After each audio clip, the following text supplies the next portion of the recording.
예, 오늘은 진리가 무엇인지, 구약시대로부터 또 예수님이 인성을 쓰시고 오신 신학시대에 이르기까지 이 진리를 사람들에게 지시하고 또 이 진리를 통해서 모든 사람이 다 구원받기를 원했습니다. 그래서 구약시대 이 복음의 실체가 어떻게 증명이 되고 지시했는지 이 시간을 통해서 우리가 살펴보도록 하겠습니다.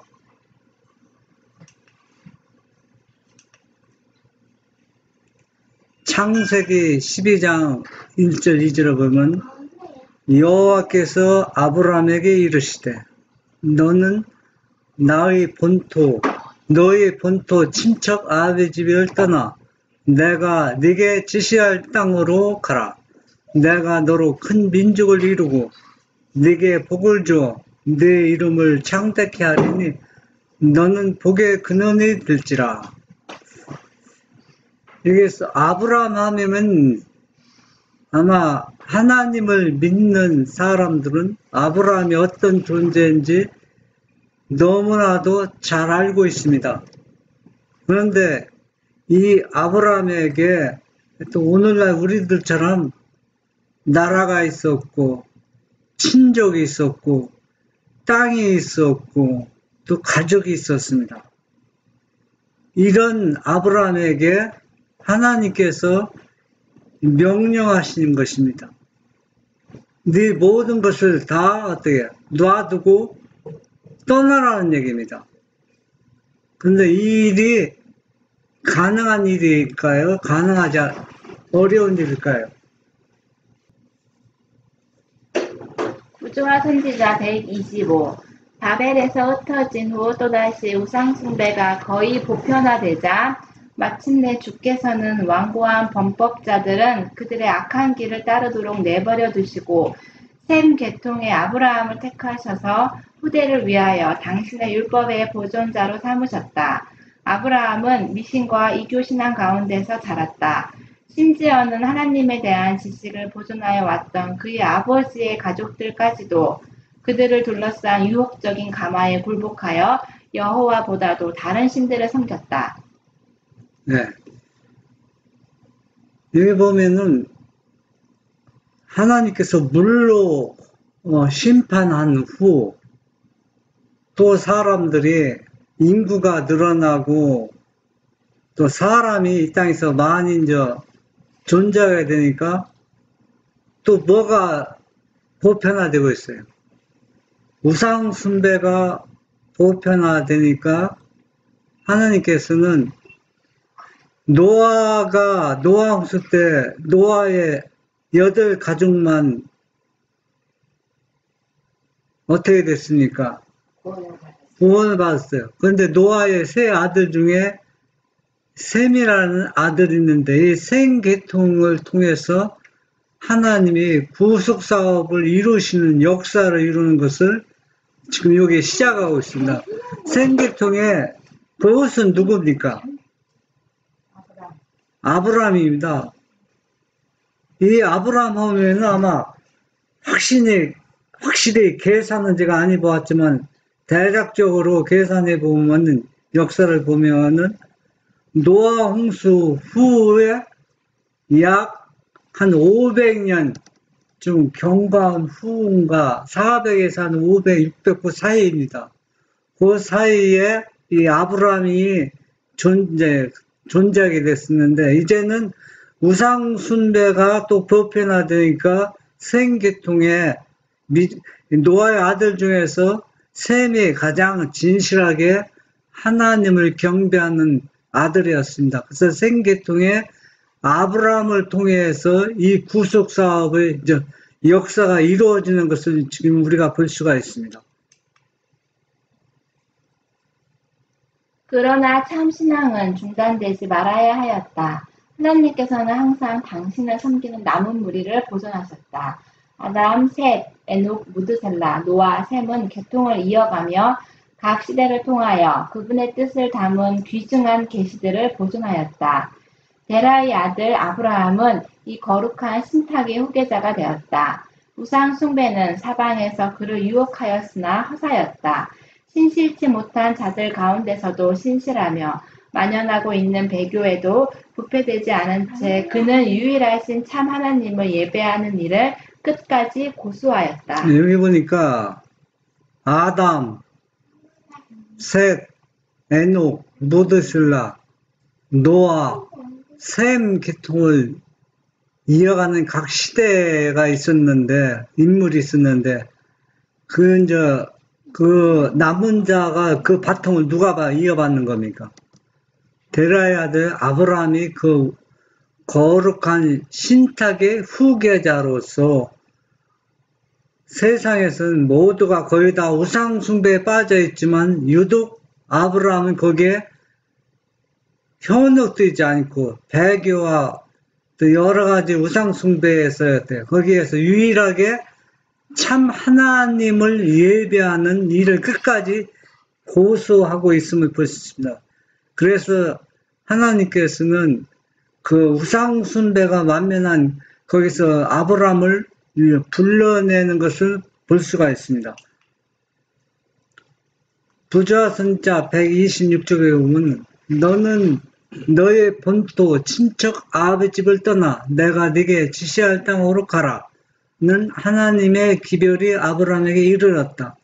하나님께서 그로 거룩한 신탁의 보존자로서 그의 위대한 사업을 위하여 합당한 자격을 갖추게 하실 수 있도록 아브라함은 그의 초기 생애에 교제하던 것들로부터 분리되어야 했다.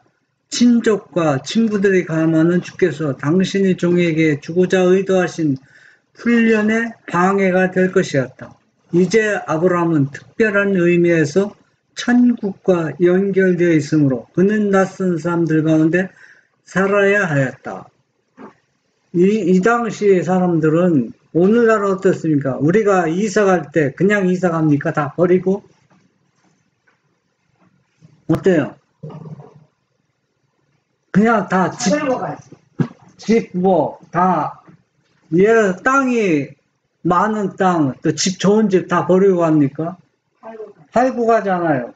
근데 아브라함은 그걸 다, 그 당시는 매매가 없었어요, 거의 다. 그냥 버리고 가는 거예요.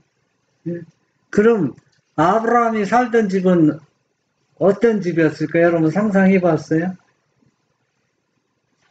아브라함은 부자였었어요. 부자이기 때문에 2층 집에서 살았거든. 2층 집이고 아브라함이 사용한 화장실은 현대 스타일식 화장실이었다 그랬어요. 고고학 통해서 발견된 건데, 그리고 아브라함 부인은 오늘날 화장품 있잖아, 더 좋은 화장품을 사용했고, 그렇게 부유하게 했는데, 생활했는데, 그걸 다 어떻게 해요? 놔두고 내가 지시한 곳을 알아. 하나님께서 지시한 곳은 거기는 네가 살던 데보다 더 좋고 좋은 집이고 땅도 넓다, 우하다. 어떤 조건적으로 주어진 게 무조건 떠나라는 얘기다, 무조건. 양도 엄청 많았어. 양도 막 수천 마리가 되고. 수도 엄청 많아. 가족도 한 건너더니 1000여 명 되고. 그런데 그 1000여 명이 그 가족들이랑 다 100명도 넘어요. 네. 그 1000여 명 되고 다 그걸 데리고 나와서 어디로 가서 이 가족들 먹고 이 양들은 어떻게 합니까? 하나님께 묻지도 않고, 네? 하나님께서 어떻게 해주겠다는 보장 약속도 없이. 먼저 가서 계산. 그러면은 이게 큰 시험입니까? 작은 시험입니까? 인간으로서 견디기 어려운 시험이었다 하겠습니다. 근데 아브라함 이걸 순종했을까요? 하나님께 순종했어. 이유를 물었을까요? 순종.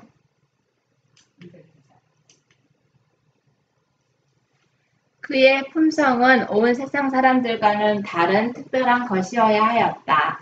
그는 자신의 행동 노선을 친구들이 이해할 수 있도록 설명할 수도 없었다. 영적인 사물은 영적으로 분별되므로 아브라함의 동기와 행동은 우상을 섬기는 그의 친족들에게는 이해되지 않았다. 예. 참 우리가 이 배경을 우리가 완전히 설명할 수 없지만 이 말씀을 통해서 이걸 사람들에게 이해시킨다는 건 불가능한 일입니다. 그리고 또 뭡니까? 믿음이 없는 사람은 이걸 이해할 수가 없다는 얘기, 한마디로 얘기했어요. 믿음이 있는 사람만 이걸 이해하고 순종할 수 있다는 얘기입니다. 출애굽할 때 모세가 60만 대군 떠날 때 대단했잖아요. 그런데 아브라함도 자기 권속들이 1000여 명이나 되고 양떼, 낙떼 다 데리고 일종의 그 출애굽을 방불케 했습니다.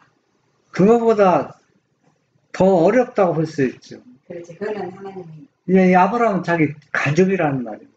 가족이고 가족이 학대하고 노예 생활하는 게 아니라 거기서 풍요롭게 존경을 받는 단지 우상 숭배하고 품성에 어떤 장애거리가 되기 때문에 하나님께서 떠나겠는데 모세는 백성들이 어때요? 학대를 받았잖아요. 그러니까 완전히 상황이 다르죠. 그 당시. 이와 같이 아브라함에게 임한 시험은 가벼운 것이 아니었고 그에게 요구된 희생도 작은 것이 아니었다. 그를 조국과 친족과 고향에 붙들어매는 강한 줄이 있었다. 그러나 그는 부르심에 순종하기를 주저하지 않았다. 그는 약속의 땅에 관하여 묻지 않았다. 곧 토지가 비옥하고 기후가 건강에 적합한지, 그리고 그 지방은 유쾌한 환경을 제공하며 재물을 쌓을 기회를 줄 것인지 묻지 않았다. 하나님께서 말씀하셨으므로 그분의 종은 순종해야 하였다. 그에게 있어서 이 세상에서 가장 행복한 곳은 하나님께서 그로 있기를 원하시는 곳이었다. 왜 이 아브라함이 얼마나 믿음의 조상이라고 모든 사람이 위대하게 바라볼 수 있는 이유를 우리가 여기서 찾아볼 수가 있습니다. 분명히. 이게 보통 믿음이 아니에요. 이거는. 누구든지 나도 저런 상황이 저는 할 수 있다고 하지만은 아브라함은 우리가 생각하는 것보다 훨씬 믿음이었대요. 높은 수준에 있는 분이라는 것을 확실히 알 수 있습니다. 지금 그 친족들 떠나고 또 많은 가족을 식구들 거느리고 수천마리 있고 양떼들 들고 나오면서 이들은 어떻게 할까요? 이들은 어떻게 생활할 수 있습니까? 우리가 하는 땅은 여기보다 여건이 좋습니까? 하나 묻지도 않습니다. 묻지 않고 무조건 누구의 말씀이기 때문에 하나님의 말씀이기 때문에 순종했다는 얘기예요. 아브라함이 참 통솔력이 짱이다.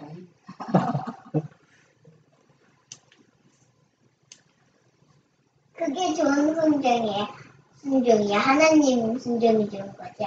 사람 순종은 별것도 없어. 부조와 선지자 129. 주께서 당신의 섭리로 아브라함에게 이 시련을 주신 것은 그에게 순종과 인내와 믿음의 교훈, 곧 나중에 고난을 참도록 부르심을 받을 모든 사람들의 유익을 위하여 기록에 남겨야 할 교훈을 가르치고자 하심이었다. 하나님께서는 당신의 자녀들을 그들이 알지 못하는 길로 인도하시나 당신을 신뢰하는 자들을 잊어버리거나 내버리시지 않으신다. 네. 물론 여기에서 언급한 것 같이 이 아브라함만을 위한 것이 아니라 후대에 하나님을 믿는 모든 사람들에게 뭘 주기 위해서 순종과 인내와 믿음의 교훈을 주기 위해서 우리가 이제 마지막 시대 살고 있는데 우리가 이와 같은 시련과 시험을 당할 때 아브라함을 바라보면서 하나님께서 어디로? 생명의 진리의 길로 인도하신 것을 아브라함이 그대로 순종한 것 같이 우리도 순종할 때 결국은 결과가 어떻다는 얘기예요. 예. 영원한 하늘 가나안을 우리가 도착할 수 있다는 얘기입니다. 그분께서는 욥에게 보통이 이르는 것을 허락하셨으나 그를 버리지 않으셨다. 그분께서는 사랑하는 요한이 외로운 단모섬으로 귀양 가도록 허락하셨으나 하나님의 아들께서는 그곳에서 그를 만나셨다. 그리하여 그의 계시는 불면의 영광된 장면들로 가득 찼다. 하나님께서 당신의 백성들이 시련을 당하도록 허락하시는 것은 자신들의 성실성과 순종으로 그들 스스로가 영적으로 부유하게 되며 그들의 모본이 다른 사람들에게 힘의 근원이 되도록 하기 위함이다. 네. 여러분, 왜 운동하고 또 아침에 보면 산에 올라가고 왜 그렇게 합니까? 가만히 있으면 폈는데 건강을 위해서. 몸이 어떻게 하기 위해서? 건강을 건강하게 튼튼하기 위해서, 치력을 어떻게 단련시키기 위해서입니다. 이 신앙, 믿음의 생활도 똑같습니다. 믿음이, 아브라함이 끝까지 처음부터 믿음이 성장하고 자라고 그 품성이 개발된 게 아니라는 얘기입니다. 이런 고난의 훈련과 뭘 통해서, 이 시련을 통해서 그렇게 위대한 그 믿음을 어떻게 했어요? 개발시켰다는 얘기입니다. 그래서 그 후순을 통해서 누가 나오는 겁니까? 예수. 메시아가 태어나는 것입니다.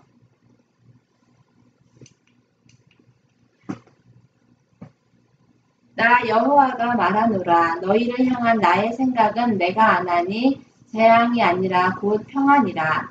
우리의 믿음을 격렬하게 시험함으로 하나님께서 우리를 버리신 것처럼 보이게 하는 바로 그 시련들은 우리가 우리의 모든 짐들을 그분의 발 아래에 놓고 그 대신 그분께서 우리에게 주실 평안을 경험하도록 우리를 그리스도께로 더욱 가까이 인도하기 위함이다. 하나님께서는 항상 고난의 풀물을 통해 당신의 백성들을 시험하셨다. 네. 이 시련들은 물론 하나님께서 우리를 단련하시기 위해서 이 시련을 허락하시지만 시련을 당하는 동기는 근본적으로 우리가 믿음이 부족하고 실수하고 넘어졌기 때문에 이 시련을 견디기, 이 시련을 통해서, 이 훈련을 통해서 우리의 믿음이 자라고 우리의 품성이 개발되는 것이거든요. 만약에 우리가 하나 실수 없이 온전하게 예수님만 바라보고 나간다는 이런 시련을, 훈련을 받을 필요가 없어요. 훈련을 필요가 없어요. 그러니까 아브라함도 자꾸 중간에 믿음의 대장도요, 뭐지만은 아브라함도 종종 실수가 여러 번 있었잖아요. 그런 실수를 통해서 넘어지는 것이 아니라 더 그 실수를 훈련을 통해서 극복해서 이제는 더 큰 시련과 유혹이 와도 그것을 이길 수 있는 그 과정을 이 시험을 통해서 이 훈련을 통해서 극복해 나간다는 얘기입니다. 창세기 18장 32절 아브라함이 또 가로되 주는 노하지 마옵소서 내가 이번만 더 말씀하리이다. 거기서 10인을 찾으시면 어찌하시려나이까. 가라사대 내가 10인을 인하여도 멸하지 아니하리라. 네. 이거는 소돔과 고모라 성을 멸망을 시킬 때 천사가 누구 집에 방문했어요? 아브라함 집에 방문했죠. 아브라함 집에. 그러면 이 아브라함이 이걸 보고서 가만히 있을 수가 없어요. 왜? 이 상황은 소돔과 고모라 성에는 얼마나 많은 사람들 살고 있는지 모르지만 엄청나게 많은 사람들 살고 있었어요. 그러면 이 성에서 의인 몇 명만 있어도 처음에는 50명까지 잡았다가 10명만 있어도 이 성을 멸하겠습니까? 지금 아브라함이 뭘 하는 겁니까? 이 성을 사람들 죄에서 구원하기 위해서 하나님과 지금 중재를 하고 있는 겁니다. 그러면은 성경이나 예언의 시는 자세하게 언급되지 않았지만은 이 폐역하고 오생수가 만연한 이 소돔과 고모라의 성 안에도 아브라함이 처음에 의인 50명을 언급한 거 보면은 거기에서 누구를 믿는 사람이 많이 있었다는 얘기예요. 하나님을 믿는 사람들이 많이 있었다는 얘기입니다. 하나님을 믿는 사람이 있었기 때문에 아브라함은 거기서 최소한도 의인 몇 명 있을 것이다. 50명은 있을 것이다. 가상하고서 중재기도를 중재를 한 겁니다. 뭐, 하나님을 믿지 않는 사람들이 뭐 의인을 뭐 상상도 할 수 없잖아요, 이 땅에서. 그런데 우리가 생각할 때 소돔과 고모라는 전부 다 그냥 뭐 멸망당해서만 살고 있다는 것이 생각 있는데 아브라함은 그렇게 보지 않았다는 얘기입니다. 거기에도 누구를 믿는 사람이 하나님을 믿는 사람이 있었다는 얘기입니다. 그러니까 아브라함이 지금 중재 기도를 하고 있는 거 아닙니까? 그런데 결국은 뭐예요?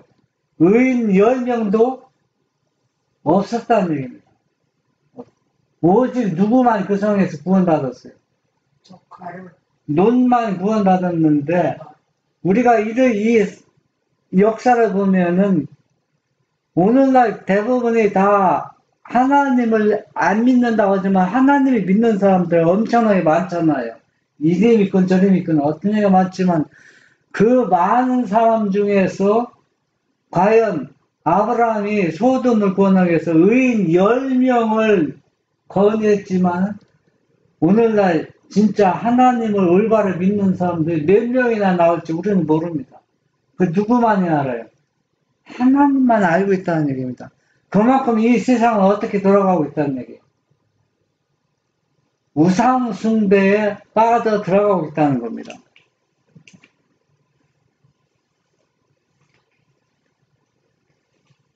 구조하는 주작 다시 누군가의 은혜의 시기는 끝나고 있다. 시간마다 누군가는 자기가 믿지 못하는 곳으로 넘어가고 있다. 그런데 죄인으로 이 무서운 운명에서 피하도록 하는 경고와 간청의 음성은 어디에 있는가? 그들을 죽음에서 건져내려고 뻗친 손은 어디에 있는가? 겸비와 끈기 있는 믿음을 가지고 죄인을 위하여 하나님께 간구하는 사람들은 어디에 있는가? 네. 아브라함이 오늘 저녁에 어느 성이 멸망합니까? 불로. 소돔과 고모라 성이 불로 멸망하잖아요. 그러면은 그들에게 은혜의 시간이 오고 언제가 끝이에요. 오늘이 끝이라는 얘기, 오늘 저녁이 끝이라는 얘기예요. 그러니까 은혜의 시간이 끝나기 전에 지금 아브라함이 그 사람들을 어떻게 모으는 거니까. 죄에서, 그 성에서 죽지 않고 구원하기를 열망하는 겁니다. 그러면 이건 무엇을 의미냐면은 오늘날도 누군가가 같이 은혜의 시간이 끝나가고 있는데 이들을 구원하기 위해서 과연 누가 중재를 하고 있느냐는 얘기입니다. 그 은혜의 시간이 우리 가족이 끝날 수도 있고 내가 가까운 사람이 끝날 수도 있고 누가 끝나가고 있는데 이 이야기는 바로 뭐냐? 아브라함이 진실하게 믿음의 생활하고 하나님과 교통하기 때문에 하나님께서 은혜의 시간이 끝날 사람들을 봤어. 소돔성이 오늘 멸망할 때 얘기 준 것 같이 오늘날도 믿음으로 살아온 사람은 하나님께서 은혜의 시간이 끝날 사람들을 하나님께서 뭐예요? 중재할 사람을 찾고 있다는 얘기입니다. 오늘날 똑같이.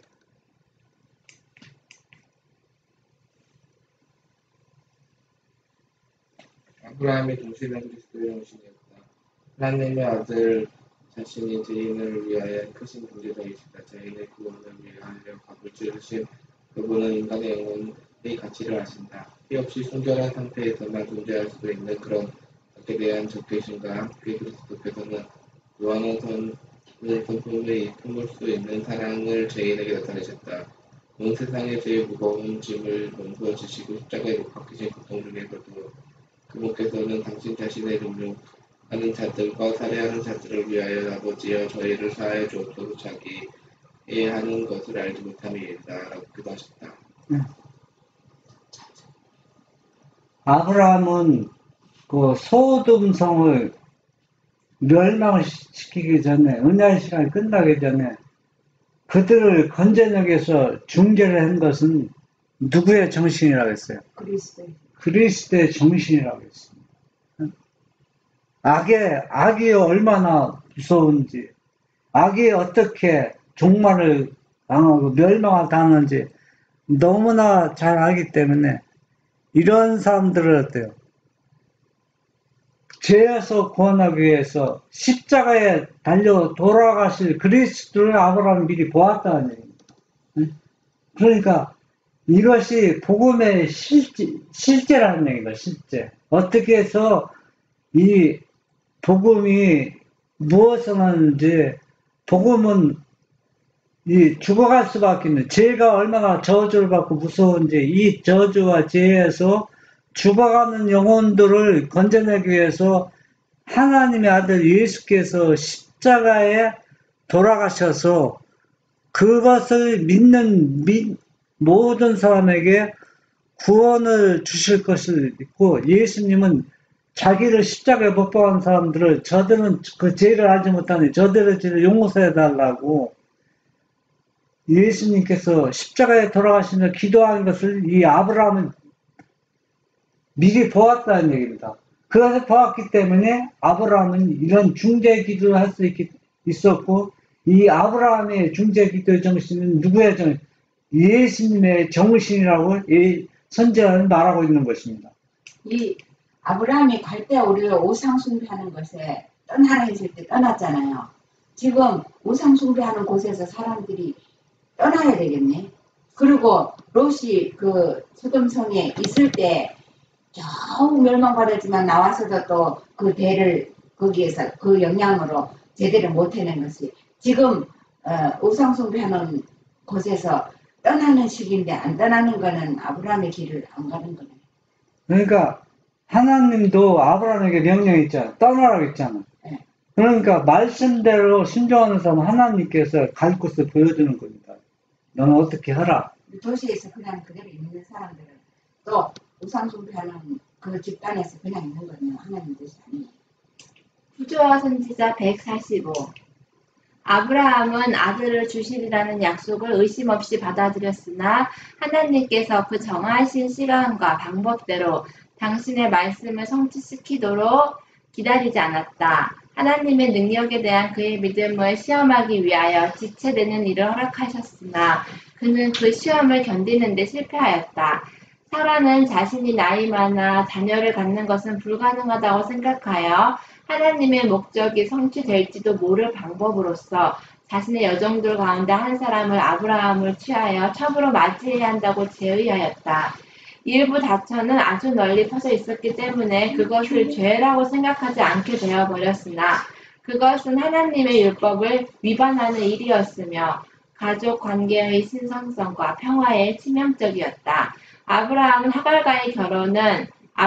하갈과의 결혼은 그의 가정뿐 아니라 후대에까지 나쁜 결과를 빚어내었다. 네, 여러분들은 이 구조와 선지자를 보면 이 배경을 자세히 볼 수가 있는데, 이건 제가 여러분들이 너무나도 이렇게 잘 아는 말씀이기 때문에 제가 이제 간단하게 줄여서 요점만, 중요한 부분만 얘기하는데, 아브라함이 그 하나님의 그 명령을 받고 떠날 때 나이가 몇 세라고 했어요? 75세라고 했습니다. 75세. 75세면은 지금 그러면서 하나님께서 약속해 줬잖아요. 네 후손 중에서 누가 태어날 것을? 메시아가 태어날 것을. 그런데 1년, 2년, 10년 지나도 누가 없어요. 후손이 없는 겁니다. 그러니까 아브라함이 뭐가 없어요? 대를 이어갈 아들이 없다는 얘기입니다. 그러니까 사람들, 지금도 현대 사람도 결혼해서 한 10년 정도 지나서 자녀가 없으면 어떠니까 불안하잖아요. 응? 별명도 다 쓰잖아. 어떻게 하면은 뭐가 있을까? 여기도 아브라함 가정도 불안하니까 아브라함의 아내가 우리가 아무리 봐도 우리 통해서는 자식을 낳을 수 없으니 우리 종 중에서 예쁜 여자, 그중에 그래도 쓸만한 종이 있으니까 그 아내를 취해서 뭘 있게 해라? 대를 있게 해라. 여기에 아브라함이 걸려 넘어진 겁니다. 하갈과 결혼하면 어떻게 됐어요? 하나님 율법을 범했다. 하나님의 율법을 범한 것뿐만 아니라 가족에도 많은 뭐가 일어났어요? 불화가 일어나게 됐다는 얘기입니다. 네? 그리고 후대 역사에도 얼마나 이 구속의 격리 이런데 악영향을 끼치고 있을까? 지금도 계속 어때요? 민족이 싸우고 있잖아요. 이스마엘 후손과 이삭의 후손과 지금도 적대 관계를 가지고 있잖아요. 지금도 계속. 네? 그 현상은 예수님을 재림할 때까지 계속 재현될 것이다. 아브라함의 결과가 지금 이렇게 생겨나고. 부조화 선지자 146. 아브라함이 거의 100세가 되었을 때 장래의 후사는 사라의 아들이어야 한다는 보증과 함께 아들에 대한 약속이 그에게 반복되었다. 그러나 아브라함은 아직도 그 약속을 깨닫지 못하였다. 그의 마음은 한때 이스마엘에게로 향하였고 그는 이스마엘을 통하여 하나님의 은혜로운 목적이 성취될 것이라는 믿음에 집착하였다. 그는 자신의 아들에 대한 애정으로 이스마엘이나 하나님 앞에 살기를 원하나이다 라고 부르짖었다. 다시 오해할 수 없는 말씀으로 약속이 주어졌다. 내 아내 사라가 정녕 내게 아들을 낳으리니 너는 그 이름을 이삭이라 하라. 내가 그와 내 언약을 세우리라. 그러나 하나님께서는 그 아버지의 기도에 무심하지 않으셨다. 그 아브라함이 그 하갈과 결혼해서 이스마엘을 낳을 때가 아브라함의 나이가 몇 세냐면은 86세였습니다. 그러면 75세 때 고향 그 본토를 떠났잖아요. 그러면 16년 만에 이제 누구를 얻었어요? 다른 여자를 취해서 이제 이스마엘 얻었는데 이스마엘을 누구의 후계자 삼는 거니까? 아브라함 후계자 메시아가 그게 통해서 나올 것을 계획하고 집중하는데 하나님은 뭐라 했어요? 그건 아니다. 누구 네 직손 사라의 몸에서 난 아들이어야만 된다고 하나님께서 목을 못 박아서 얘기했습니다.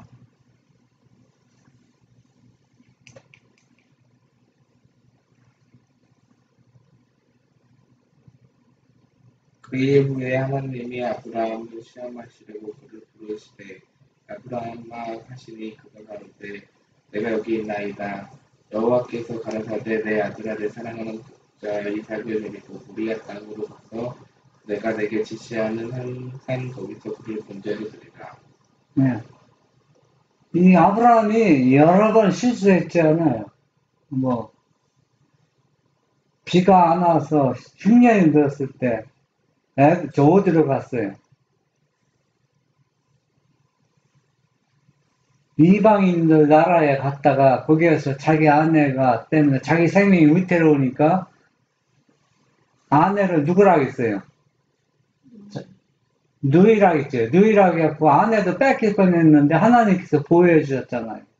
그것도 큰 실수였지. 또 하갈과 결혼하는 것도 하나님의 명령을 순종하지 않는 것이었습니다.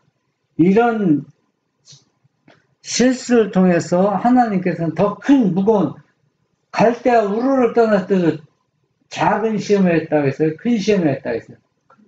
큰 시험이 있는데 더 큰 시험을 하나님 허락한 겁니다. 이제는 아브라함이 몇 세 때 이삭을 낳았어요? 100세 때 낳았잖아요. 그러면은 갈대와 우르를 떠는데 몇 년 만입니까? 20년 만이거든요.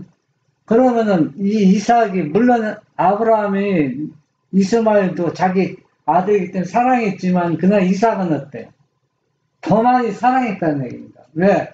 약속의 아들이잖아요. 언약의 아들, 약속의 아들이기 때문에. 그런데 이 아들을 어떻게 하라는 거예요? 예, 양처럼 죽여서 나에게 예물로 드리라는 얘기입니다. 얼마나 충격적인 명령입니까? 예?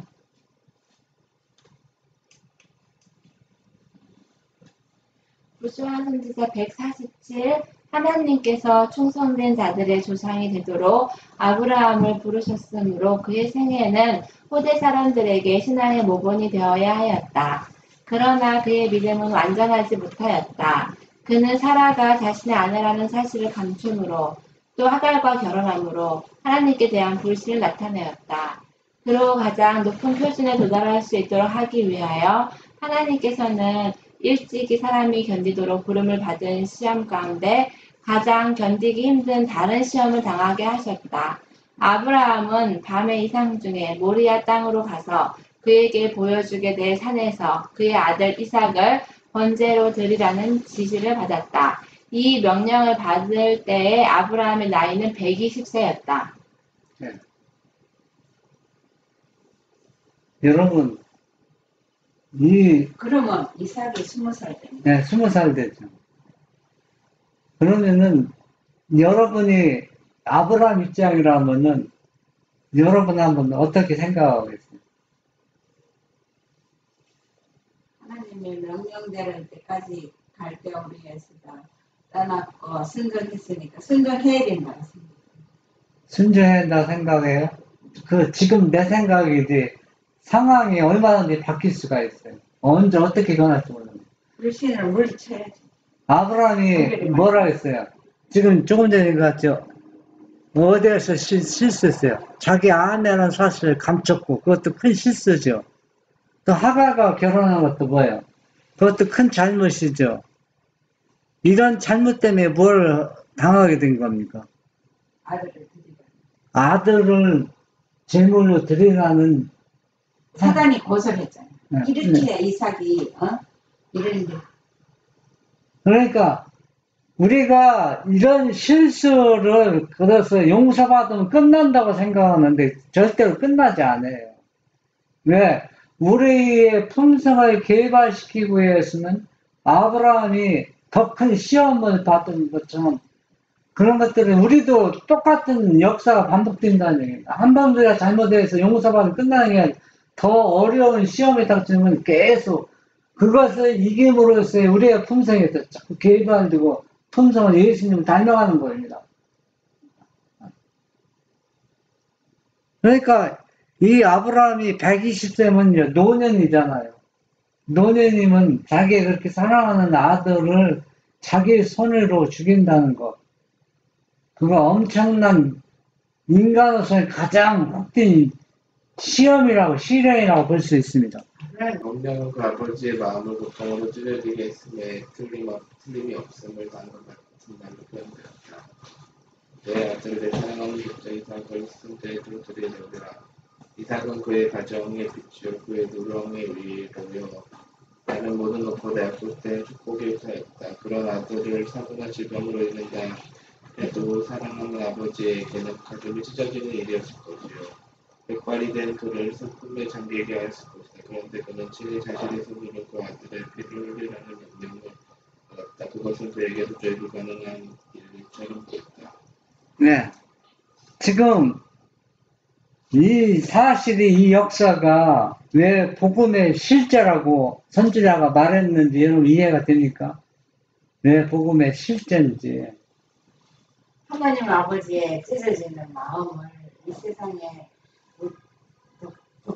독자를 아들을 드리는 그거를 하나님의 심정을 좀 사람으로 표현했는. 만약에 음들의 엄마한테 음들이를 이렇게 제물로 드리라고 하나님이 명령했을 때 참 올까요? 안 올까요? 어? 사람 마음의 사실. 하세요도 없으실까 하지. 왜 아브라함이 한번 우리가 그 가정을 한번 역사에 들려서 그 가정의 시대에 한번 가보자고요. 그 사랑하는 아들 20세면은 한참 어때요? 혈기왕성한 나이거든요. 나이고 이스마엘은 35살이었겠다. 15살. 그런 아들이 교통사고나 질병으로 죽는다 해도 그 가정에 큰 아픔이요 견디기는 고통인데 자기 손으로 죽인다는 것. 응? 왜 하나님께서 이렇게 아브라함에게 명령했을까? 이거는 복음의 실제가 무엇인지 온 우주의 교과서로서 지금 보이고 있는 겁니다. 그런데 아브라함이 자기가 죄를 지었는 것 그걸 떠나서 아브라함의 믿음대로 하나님 말을 진짜 큰 것들을 순종 다 하니까 하나님께서는 이 인간 중에 하나님의 신령을 나타내는 이 일을 큰 일을 할 사람은 아브라함밖에 없다고 생각해요. 그러니까 아브라함은 나의 친구 벗이라고 했잖아. 벗. 하나님께서. 그러니까 이 아브라함 가정을 통해서 하나님의 그 가정을, 그 모습을 재현시키는 겁니다. 이게. 그러니까 이 복음의 실체가 어떻게 역사가 이루어지는지 이걸 통해서 우리가 배워야 되는 겁니다. 이게. 그냥 우리가 무조건 예수만 믿고 구원 얻는다. 그것도 뭐 좋은 얘기지만은 그런 차원보다 한 단계 위로 올라가서 복음이 어떻게 이루어졌는데 이 과정을 통해 우리가 크게 뭐합니까? 하나님의 사랑, 찢어지는 사랑. 배워야 된다는 얘기입니다. 이것을 올바로 우리가 인식해야 우상숭배에 빠져들지 않고 오류에 빠져들지 않고 이상한 데 기웃거리지 않고 오직 한눈 팔지 않고 누구만 향하여 예수님만 향하여 우리가 구원을 위해서 달려갈 수뿐이 없다는 얘기입니다. 구주와 선지자 152. 그리고 이제는 마지막 사랑의 이야기를 나누며 마지막 눈물을 흘리고 마지막 포옹을 한다. 아버지는 그의 아들을 죽이려고 칼을 든다. 이때 갑자기 그의 팔이 정지된다. 하나님의 천사가 하늘에서 그를 부른다. 아브라함아, 아브라함아. 그는 내가 여기 있나이다라고 재빨리 대답한다. 또다시 음성이 들린다. 그 아이에게 내 손을 대지 말라. 아무 일도 그에게 하지 말라. 내가 내 아들, 내 독자라도 내게 아끼지 아니하였으니 내가 이제야 네가 하나님을 경외하는 줄을 아노라. 네. 여러분, 아브라함이 자기 아들 이삭을 죽일 때 이삭이 부활해서 다시 어미의 품으로 돌아갈 것을 믿었어요. 영원히 서로 사별할 것을 생각했어요.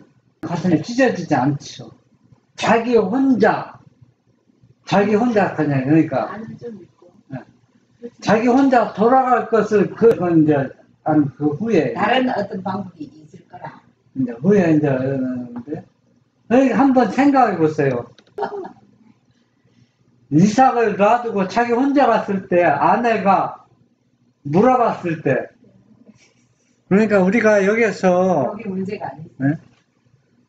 그러니까 지금 하나님께서는 지금 뭘 하냐면 아브라함은 그래도 뭡니까 중재 손길이 미치고 있다는 얘기입니다. 중재 손길이. 그 얘기는 바로 뭐냐?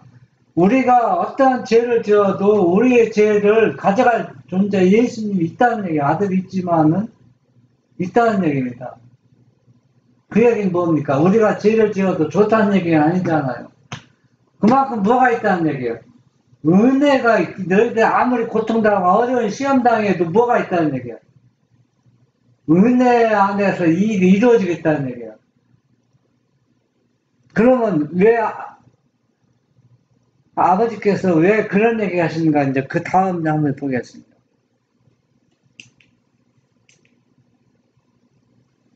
구주와 선지자 153. 아브라함의 위대한 믿음의 행위는 불기둥처럼 서서 모든 후대의 하나님의 종들의 진로를 비추고 있다. 아브라함은 하나님의 뜻을 실행하기를 기피하려고 하지 않았다. 만일 그가 의심하려고 하였더라면 3일간의 여행 중에 이유를 따지고 하나님을 의심할 수 있는 충분한 시간이 있었다. 네.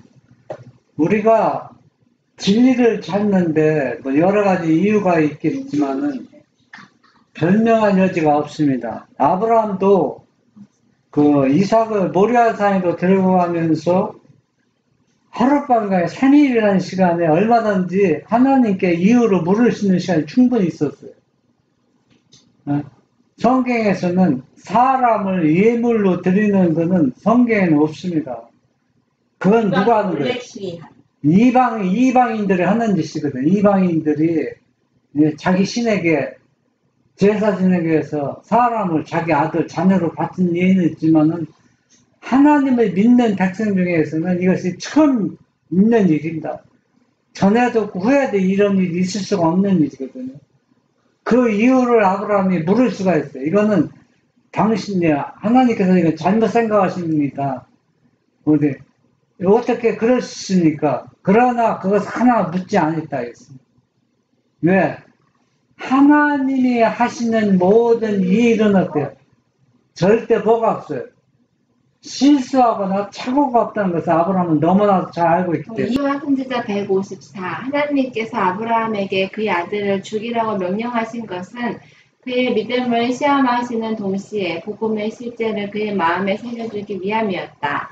그 무서운 시련의 어두운 날 동안 그가 참은 고통은 그가 자신의 경험을 통하여 무한하신 하나님께서 사람을 구속하기 위하여 치르신 희생의 위대함을 깨닫게 하려고 허락되었다. 아무 다른 시험도 그의 아들을 제물로 드리는 것과 같은 영혼의 고통을 아브라함에게 일으킬 수는 없었을 것이다. 하나님께서는 당신의 아들을 고통과 수치스러운 죽임을 당하도록 내주셨다. 복음의 실제가 여기 복음의 실제라고 했죠. 복음의 실제. 아브라함은 자기 아들을 하나님이 명령하고 칼을 들고 죽이라고 했죠. 실제 죽였어요? 죽이자 했죠. 어떤 손길이 막았어요? 중재의 손길, 천사가 막았잖아요. 그런데 아브라함이나 이삭이 어떤 큰 죄를 지어서 이 일이 이루어진 겁니까? 아무 죄도 없었잖아요.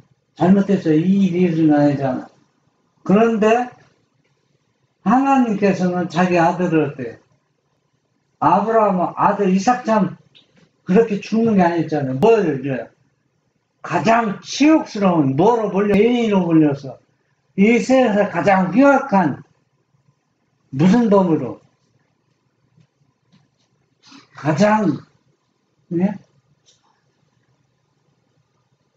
근데 예수님이 십자가에 못 박힌 제목은 하나님의 아들이라는 그 제목 유대인들이 살인죄도 아니고 하나님의 아들이라는 그 참남죄를 제목으로. 그러니까 한마디로 해서 예수님은 의인의 죽음입니까? 죄인의 죽음입니까? 죄인의.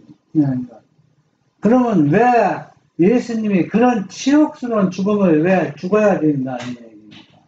만약에 이삭이 실제 죽었다면은 이삭은 치욕스러운 죽음입니까? 어떤 죽음입니까?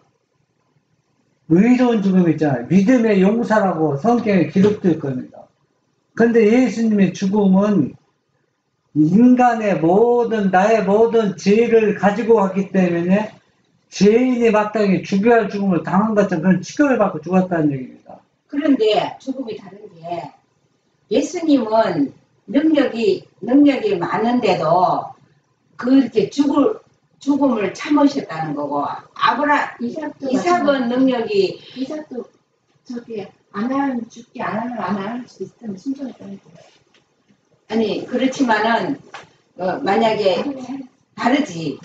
완전히 예수님은 능력이 탁월할 수 있는 능력을 가지고 있는데도 인간한테 그렇게 죽기까지 순종했다는 그거가 우리가 아직 다 측량 못하는 문제예요. 복음의 실제가 하나님이 그 이루어지는 역사를 아브라함 가정을 통해서 보여주고 있는 겁니다. 어떻게 복음의 실제가 이루어지고 있는가. 그런 것들. 이것을 올바로 이해해야만 우리가 안식일도 올바로 지킬 수 있고, 또 셋째 천사의 기회를 올바로 이해하고 하나님의 임을 받을 수 있다는 얘기입니다. 이걸 빼버리면 복음이라는 게 아무것도 아니에요. 이 관계를. 이런 것들을. 그래서 우리는 여기서 무엇을 얻을 것인가? 그러니까 아브라함은 중재의 손길이 있었지만 하나님은 뭐가 없다 했어요. 중재의 손길이 없이 그만큼 얼마나 고통을 당하셨다는 얘기입니다. 그렇게까지 우리를 구원하시어 사랑의 그 희생을 여기서 우리에게 보여주고 있다는 얘기입니다. 하나님의 아들의 치욕과 영혼의 고뇌를 목격한 천사들은 이삭의 경우처럼 중재하도록 허락되지 않았다. 족하다라고 부르짖는 어떤 음성도 없었다. 타락한 인류를 구원하려고 영광의 왕께서 당신의 생명을 포기하셨다. 하나님의 무한하신 동정과 사랑에 대하여 이보다 더 강력한 증거가 주어질 수 있겠는가? 자기 아들을 아끼지 아니하시고 우리 모든 사람을 위하여 내어주시니가 어찌 그 아들과 함께 모든 것을 우리에게 은사로 주지 아니하시겠느뇨. 지금 사람들이 혼동하는 게 뭘 혼동하고 있느냐면 다 하나님을 믿는 사람들이 복음의 실제를 지금 어떻게 혼동하냐면 대부분의 지금 그 아브라함 가정을 우리가 생각해 봐야 되거든요. 가정. 예를 들어서 아브라함 가족 중에 이스마엘도 있고 이삭도 있지 아들 중에서 종도 신실한 종이 누가 있었어요?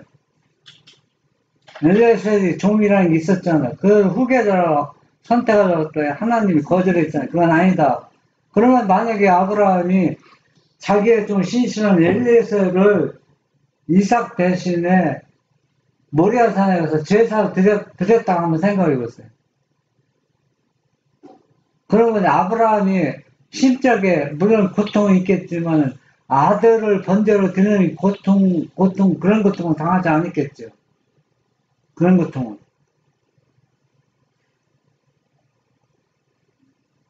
그런데 내 사랑하는 아들 이삭을 드리라 그랬죠. 딱 지명했죠.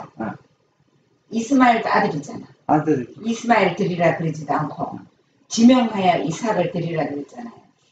근데 이 하나님이 예수님의 십자가에 못 박은 거는 하나님이 구원을 안 했잖아요. 구원할 수 있는 능력이 있는데 하나님이 죽이도록 허락한 거잖아요. 일종의 하나님께서 제물이 되도록 예수님은 죽이신 것과 죽을 수밖에 없어요. 왜 죽을 수밖에 없냐? 이삭은 제물이 죽을 수 있는 죄가 성립이 안 돼, 이삭은. 죄는. 그렇기 때문에 중죄가 이루어지. 예수님은 인류의 모든 죄를 가지고 가셔야 하기 때문에 죽을 수밖에 없어요. 치욕스럽게. 그리고 사람들한테 존경을 받는 게 아니라 멸시를 받았잖아요. 십자가 죽는까지 따라가서 뭐라 그랬어요? 침뱉고 돌 던지고. 네가 하나님의 아들이면은 거기서 내려오라고 그렇게 하나님의 아들이 자기가 하나님의 아들이라고 했던 그것 때문에 그렇게 욕을 먹고 그렇게 했죠. 그러니까 지금 복음의 실제가 왜 여기 복음의 실제라고 하냐면 아브라함은 모든 사람을 다 사랑했잖아. 예수님이 정신이기 때문에 모든 사람을 사랑했지만 이삭과 엘리에셀과 이스마엘과 종들과 똑같이 사랑했지만 뭐예요? 다르잖아요. 다르죠. 그 가장 좋아하고 가장 귀한 아들 이삭을 죽이라고 했잖아요. 죽이라는 것은 그건 왜 이 복음의 실제는 그 가정을 통해서 누구를 지금 밝히는 겁니까? 아버지와 아들 관계를 실제 그 어린 양이 되신 그 메시아의 십자가의 죽음을 미리 재현시켜 보여주는 겁니다. 이 가정을 통해서. 그러니까 오늘날 하나님을 믿는 사람들은 실제 하나님의 아들이 십자가에 죽은 것이 아니라 하나님과 똑같은 자 하나님이 십자가에 죽었다는 얘기입니다. 십자가에 죽었기 때문에 그걸 올바로 믿어도 구원 얻는다. 논리적으로는 그게 맞아요. 논리적으로 맞는데 그게 만약에 논리적으로 맞는다면 실제 아브라함도 자기 가장 사랑하는 아들 이삭을 번제물로 드리라고 할 것 없이 네 종 중에 한 사람을 번제로 드리라고 해 맞다는 얘기입니다. 맞다. 그래서 복음이 된다는 얘기거든요. 명령에 순종하기 때문에. 그런데 그 중에서 가장 아끼고 사랑하는 이삭을 지목했다는 얘기예요.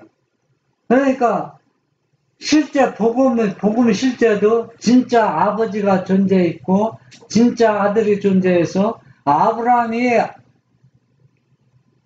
이삭의 아버지고 이삭의 아버지의 아들인 것처럼 예수님도 똑같은 예수님의 네. 아버지. 그러니까 그것이 복음의 실제라는 얘기입니다. 그것을 믿느냐 거절하냐. 그래서 그것이 어때? 구원이 성립된다는 얘기입니다. 그러니까 이와 같이 아들을 아끼지 않고 내 아들이가 무엇을 주지 않겠다는 얘기입니다. 무엇을. 그렇잖아요. 네, 모든 것을 다 주지 않겠느냐. 그러니까 복음의 실제 이것을 올바로 이해하고 이것을 믿음으로 받아들인 사람에게 뭐가 주어진다? 영생이 주어진다는 얘기예요. 구원이 성립된다는 얘기입니다. 그래서 이것을 올바로 이해하는 것이 뭐라? 안식일을 올바로 준수하는 거고 십계명을 준수하는 거고 또 뭐합니까? 셋째 천사의 기별을 올바로 이해하는 거예요. 같은 기별이라는 얘기, 다른 기별이 아니에요. 네? 그래서 오늘 이 시간은 여러분들은 이 복음의 실체를 올바로 이해해서 우리가 하나님의 인을 받는 우리 모든 사람이 됩시다. 아멘.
Yeah.